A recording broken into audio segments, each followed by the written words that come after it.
गुरुदेव से पूछा, आप लोग तो खैर पूछ भी नहीं सकते, लेकिन गुरुदेव से पूछा कि गुरुदेव अगर घर के अंदर ऐसी विपत्ति आ जाए तो क्या करें।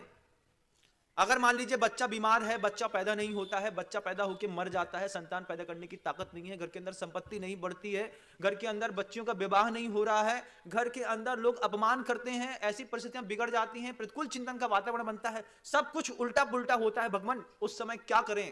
आचार्य जी के पास ऐसे ऐसे क्वेश्चंस आते हैं बंधुओं, और उत्तर ऐसे शानदार रहते हैं गुरुदेव के। गुरुदेव बोलते हैं, अगर चाहते हो कि सुरक्षित जीवन पूरा जी के निकल जाऊं तो सबसे पहली बात, असाता से बचो। 4 शब्द हैं गुरुदेव के। पहला क्या है? असाता से बचो। मैं किसी के लिए जीवन में असाता पैदा नहीं करूंगा। आज आपके जीवन में हो गई तो महाराज के सामने आके पूछते हैं, महाराज हमने कौन सा कर्म किया था? तो भैया तुमने किया था तब तो तुम्हारे पास उदय में आ रहा है, हमने किया होता तो हमारे जीवन में उदय में आता और आएगा। जो हमने पाप किए हैं वो हमारे जीवन में उदय में आएंगे, जो आपने पाप किए हैं वो आपके जीवन में उदय आएंगे। लेकिन अभी तो तुम ये सीखो कि ग्रंथों में जो ग्रंथ बच गए हैं उस ग्रंथों में से तुम्हारे जीवन विकास के क्या सूत्र हैं। अगर घर के अंदर चाहते हो संतान समय पे हो, बच्ची हमारे अंडर कंट्रोल में रहे, व्यवसाय सही चले, भोजन सही चले, स्वास्थ्य सही चले, किसी भी प्रकार का दुख रोग शोक ना हो, उसके लिए गुरुदेव कहते हैं असाता से बचो। कैसी असाता से बचें? एक इंद्री से लेकर के संगी पंचेंद्री तक की आसातना से बचो। क्या करें महाराज? नहाने गए, खुला छोड़ के आ गए, अब वो बह रहा है, 1.5 घंटे बाद सो के उठे तब पता चला कि लॉन में पूरा पानी भर गया। अब इतने सारे एक इंद्री जितने भी जीव थे उसमें, उस जल में, वो आपके चक्कर में मृत्यु को प्राप्त होते रहे। हाँ महाराज, जितना करना जितना आवश्यक है उतना कर लिया, चलो ठीक है कि तुम उसके बिना नहीं रह पा रहे हो, लेकिन असंतुलन से बचो बंधु। जल के संतुलन से भी बचो। क्यों बचो? क्योंकि उसमें वो सिर्फ जल नहीं है, उस जल में जीव है, और वो जीव तुम्हारी थोड़ी सी अज्ञानता और थोड़ी सी लापरवाही के कारण जो है मृत्यु को निरंतर प्राप्त हो रहा है। अंश ने पानी में रॉड लगा दी और पानी गर्म कर दिया। थोड़ा सा काम था, माँ बहनें बहुत अच्छी होती हैं, कपड़े धोने वाले जो धुलने वाले कपड़े होते हैं उसी को बाल्टी में फंसा देती हैं। साड़ी फंसा दी, अपने कोई और वस्त्र फंसा दिए और उसी में पानी छाना, और फिर पानी छानने के बाद उस पानी की बाल्टी को लगाया, तब जाके काम बनता है। असाता अगर चाहते हो कि आपके जीवन में उदय में ना आए तो आपका कर्तव्य है कि असाता से आप भी बचो। पृथ्वी की जल की असाता से बचो, वायु की असाता से बचो। ये गर्मी आ रही है, कुछ लोग ऐसे होते जाते ही साथ सबसे पहले बिजली की बोल्ट में हाथ जाता है। 5, 7, 8, 10 जितने बटन है, कूलर का, एसी का, फ्रिज का, टीवी का, सबका चालू कर दो। कितने तुम लोग सो रहे हो, अभी तक सो ही रहे हो, कुछ नहीं करते हो। सारी लाइटें जलाते हैं कुछ लोग जाकर के, और जलाने के बाद भूल करके चले जाते हैं। अगर काम हो गया है उसको बंद कर दो। असाता से बचो, स्वयं के लिए भी और सामने वाले के लिए भी। अगर अपना जीवन सुरक्षित चाहते हो तो वायु का एक जीवों की असाता से बचो।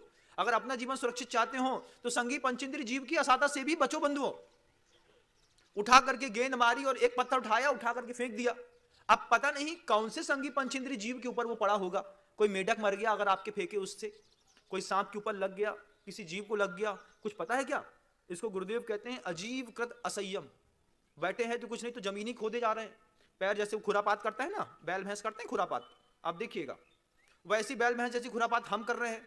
तो उससे क्या हो रहा है? अजीवकृत असंयम से भी आपके जीवन में बहुत ज्यादा असाता एकत्रित होती है। कर्म बांधते समय बड़ा मजा आता है, ठंडे पानी को गार्डन में फेंकते समय तो बहुत अच्छा लगता है बंधुओं, हाथ से पंप से दबा करके। लेकिन जब कर्म उदय में आते हैं तो फिर हम महाराज के पास जाकर के पूछते हैं बार बार कि महाराज हमारे घर में ऐसा क्यों हो रहा है, हमने कुछ गलत कर दिया है। अब हम बोलते हैं भैया केवल ही बता सकता है तुम्हारे पाप, तो हम तो बता नहीं सकते, क्योंकि हमारे सामने किए होते तो हम बताते। हमारे सामने तो कोई पाप ही नहीं किया, केवली के सामने हुआ है, केवली सिद्धालय में विराजमान है और तुम नीचे, और दिखता उनको सब है। अब केवली की बात हमसे पूछोगे तो कहां से बताएंगे हम? बताएंगे क्या? नहीं बताएंगे भैया। हम यहां की बात बताएंगे जो ग्रंथ की बात है, जो संत कह गए हैं ग्रंथ में, वो बात कि अगर अपने जीवन में चाहते हो कि सुखमय निकल जाए जिंदगी के 60 साल, 70 साल, 80 साल, तो किसी को दुख मत दो। संगी पंचेंद्री को भी दुख मत दो, एक इंद्री को भी दुख मत दो। गुरुदेव कहते हैं असमाधि से बचो।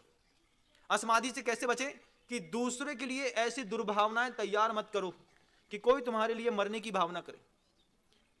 विदेशों में, हिमालय पर्वतों में, तिब्बत में कल्चर है कि किसी पेड़ को सुखाना है मान लो, तो उसके सामने जाकर के दुर्भावनाएं दी जाती हैं, और दुर्भावनाओं के कारण बार बार निरंतर सुनते सुनते सुनते सुनते वो पेड़ अपने आप सूख करके बाहर हो जाता है। कुछ लोग ऐसे हैं जो पेड़ काटने वाली जो कौम होती है, लकड़हारे होते हैं जो जंगलों में रहते हैं, उनको मान लीजिए कोई बहुत मोटा पेड़ काटना है तो बार बार जा करके उसके सामने से गाली देकर के निकलते हैं, लात ठोकर के निकलते हैं, और धीरे धीरे धीरे उनकी भावनात्मक वाइब्रेशन इतनी भयंकर निकलती है कि पेड़ के पत्ते झड़ना शुरू हो जाते हैं समय में, फल विषाक्त हो जाते हैं, पहले धीरे से छोटे हो जाते हैं, एक दिन आता है कि वो पूरा पेड़ सूख करके नष्ट हो जाता है। बैड वाइब्रेशन हम कितना भेजते हैं एक दूसरे के प्रति, ये भी एक असमाधि का बहुत बड़ा कारण बनता है बंधु। और जब हमारे घर के अंदर कोई पागल बच्चा पैदा होता है, कोई दिमाग से आधा पैदा होता है, कोई आंख का ऐसा निकलता है, तब हमें बार बार सोचना पड़ता है कि इसने ऐसा क्या किया है। आचार्य बोलते हैं ये मत करो, ये पर्याय सही है ना, अगली पर्याय सही मिलेगी, ऐसा मत करो। क्या नहीं करो? अवर्णवाद से बचो। तीसरी बात गुरुदेव कहते हैं वो अवर्णवाद क्या है? झूठा आरोप प्रत्यारोप करना बंद करो। लेकिन हमको झूठा आरोप प्रत्यारोप करने में बड़ा आनंद आता है। जब भी हम जाकर के बैठते हैं कभी भी किसी के यहां, भैया हमने सुना है, अब फिर सुना है पूरी रामायण कहां कह दोगे, और फिर बाद में क्या कह दोगे, हम नाम नहीं बताएंगे, बस बाकी हमने सुना है। ये अवर्णवाद जो है आपके मुंह में अगली बार जबान भी नहीं पैदा होने देगा, मान के चलिएगा। कुछ लोगों की ऐसी भाषा शैली होती है, आ जाएंगे बैठेंगे पूरी राम कहानी कहेंगे, अरे यार क्यों क्यों भाई कौशल क्या चल रहा है, हाँ ऐसा, हाँ पिताजी आइए बढ़िया सब चल अच्छा चल रहा है, हमने सुना है भाई कि अब देखो तुम बुरा नहीं मान रहे तो हम बात कहें, क्षमा करो पहले से, हाँ पहले हम माफी मांग ले रहे हैं इसे। भैया बोलो ही मत ऐसी बात, जिस बात को बोलने से पहले तुम क्षमा मांग रहे हो उस बात को अपने मुख के अंदर रखो, कोई अच्छी है, क्योंकि तुम्हारी उस क्षमा वाली बात में किसी का अवर्णवाद निश्चित रूप से छुपा है। जो व्यक्ति सबसे पहले ये कहता हो तुम बुरा ना मानो तो एक बात कहे, उसके मुंह में बोलो तुम बात ही मत कहो, पहले से उसका मुंह बंद कर दो। यार देखो नहीं कहेंगे ना तो फिर कहीं बाद में तुम हमें जो मत बोलोगे तुमने हमें बताई नहीं, कक्का तुम मत बताओ, अभी तक हमने जीवन में कोई गलत नहीं किया है, हमारे साथ कोई गलत नहीं होगा। हमने अगर गलत किया है तो हमको खुद ही पता है कि हमने कहां पे गलत किया है, वहां पे गलत होकर के सामने आएगा। लेकिन कुछ लोग ऐसे हैं, नाम तो नहीं बताएंगे लेकिन हम बता देते हैं तुम्हारे बारे में ऐसी चर्चा हो रही थी। अब एक छोटा सा कनखुजूर जैसा कीड़ा जो है ना कान में छोड़ करके आदमी निकल लिया, अब वो बेचारा व्यक्ति घुन रहा है, सतना वाली बाई ने हमारे लाने ऐसो बोली थी, जबलपुर वाली ऐसी बोल रही है, और जा मऊरानीपुर वाली तो बिल्कुल नहीं छोड़े हमें, जब देखो तब ही हमें काटत रहे थे। अब बेचारी परेशान, रोटी हमारी, भोजन हमारा, पति हमारा, व्यवसाय हमारा, लेकिन शब्द तुम्हारे। इस तरीके का कान में जो जहर उंगलते हैं फिर उनके कान में बाद में मशीन लगती है। मैंने कहा दादा सुनाई दे रहा हूं, क्या बोल रहे बेटा हमें सोई नहीं सुनाई दे, क्या नहीं दे दादा, क्योंकि तुमने कभी किसी के कान में जहर उंगला था। आज तुम्हारी इंद्रियां काम करना धीरे धीरे धीरे धीरे बंद कर रही हैं। अंत में गुरुदेव कहते हैं अंतिम एक शब्द का और ध्यान रखो, अगर जीवन में सुख से जीना चाहते हो तो अहंकार से भी बचो। अहंकार से कैसे बचो भैया? अभी देखो तुम लोग अभी हंसने लगोगे, हम थोड़ा सा बोलेंगे तो हंस भी हंसोगे, बोले हाँ महाराज ये ठीक कही, 100 धर्मेंद्र की बोली ले ली तो फूल के गुप्पा मत हो जाइयो। कितने लोग हंस रहे हैं? वो तो हमने पहले से बैन लगा दी, ये से तुम लोग नहीं हंस रहे, नहीं तो हंसते।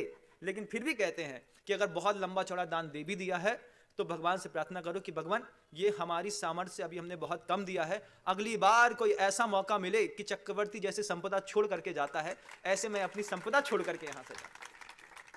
अहंकार से भी बचो बंधुओं। गुरुदेव को मैंने देखा, जब गुरुदेव से कहा किसी ने कि हम ही ने कहा था, मुझे याद है कि जब आचार्य श्री जी कुंडलपुर में नीचे बैठे थे और मैंने ऊपर की पूरी वंदना करके आया, उस समय नीचे का कुंडलपुर का बीच का वो पूरा भाग खुल गया था जो चैली से बंधा था। मैंने गुरुदेव से कहा गुरुदेव एक बार ऊपर चल के देख के आइए, आपने क्या सुंदर चीज बनाई है। ऐसे ही हंस के मैंने गुरुदेव से कहा कि गुरुदेव एक बार देख के आइए, क्या सुंदर, कितना भव्य, कितना आश्चर्यकारी, ऐसा लग रहा है जैसे बहुत बड़े राजा के महल में आ गए हैं, आप चल के एक बार देखिए आपने क्या बनाया है।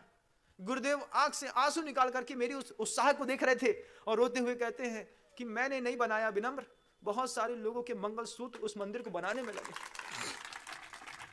गुरुदेव के वो शब्द हैं, गुरुदेव कहते हैं कि मंदिर मैंने नहीं किसी और ने बनाया है। बोले जनता ने कितना भरोसा, कितना विश्वास और सबसे बड़ी बात कितना धैर्य रखा है अपने मंगलसूत्र के परिणाम को देखने के लिए। आज आप कह रहे हैं कि वो खुल गया है, मैं कोशिश करता हूं, मेरा शरीर साथ नहीं दे रहा। गुरुदेव उस वक्त मुझसे कह रहे थे कि यही बड़े बाबा हैं, जब मैं कुंडलपुर आता था तो सुबह और शाम 2 बार दर्शन देते थे। आज मेरे ऐसे पाप कर्म का उदय आ गया कि 1 महीना हो गया मुझे बड़े बाबा के दर्शन नहीं मिले।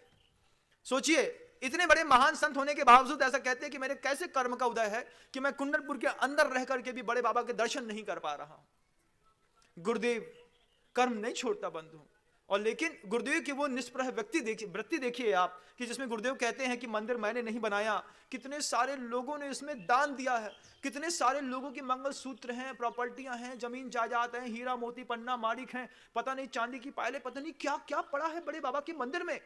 आज उनका धैर्य साकार हो गया, आज उनकी साधना साकार हो गई। हमने कहा गुरुदेव आपने कमाल कर दिया। बोले कमाल मैंने नहीं कर दिया, कमाल तो उस माँ ने कर दिया जो मेरे सामने आकर के अपनी चैन छोड़ करके चली गई थी। महाराज हमारे गले में कछु काम की नहीं है, बड़े बाबा के चरणों में चढ़ा दियो।